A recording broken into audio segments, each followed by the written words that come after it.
Hello friends, welcome to Sri Stars. இன்றைக்கி நம்ம மொறுன்னு சுவையான ஒரு ஸ்நாக் பண்ண போகிறோம். வாங்க எப்படி பண்ணலான்றதை பார்க்கலாம். ஃப்ரெஷ்ஷான மொச்சையை வாங்கிக்கணும். மொச்சை பருப்பெல்லாம் தனியாக எடுத்து அதை தண்ணியில் நல்லா போட்டு வாஷ் பண்ணி எடுத்துக்கணும்.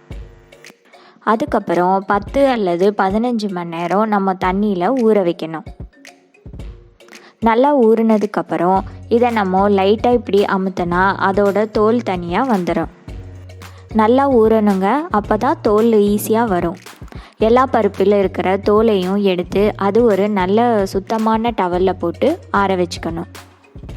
ஈரப்பதம் போகிற மாதிரி துணியில் போட்டு எடுத்துக்கணும்.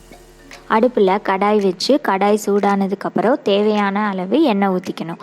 எண்ணெய் நல்லா சூடானதுக்கப்புறம் நம்ம இந்த ஆற வச்சுருந்த மொச்சப்பருப்பை தேவையான அளவு எடுத்து எண்ணெயில் போடணும்.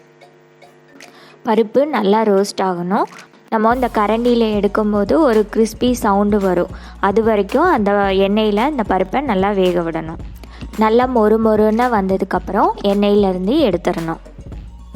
அதுக்கப்புறம் தனியாக ஒரு பவுலில் தேவையான அளவு உப்பு, மிளகாய்த்தூள், சாம்பார் பவுடர், அதுக்கப்புறம் கொஞ்சோண்டு பெருங்காயத்தூள் இதையெல்லாம் சேர்த்து நல்லா கலந்துக்கணும்.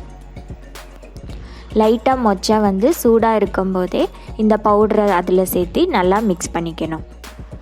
அவ்வளோதாங்க, நம்மளுடைய கிறிஸ்பியான மொச்சை ஸ்நாக் ரெடி. இதோட டேஸ்ட்டு செமையாக இருக்குங்க. குழந்தைங்களுக்கு ரொம்ப பிடிக்கும். இது ரொம்ப நல்லா கிறிஸ்பியாக இருக்கும். மறக்காமல் இதை ட்ரை பண்ணி பாருங்கள். எப்படி இருந்ததுன்னு கமெண்ட் பண்ணுங்கள். அப்படியே மறக்காமல் நம்ம சேனலை சப்ஸ்கிரைப் பண்ணுங்கள். தேங்க்ஸ் ஃபார் வாட்சிங்.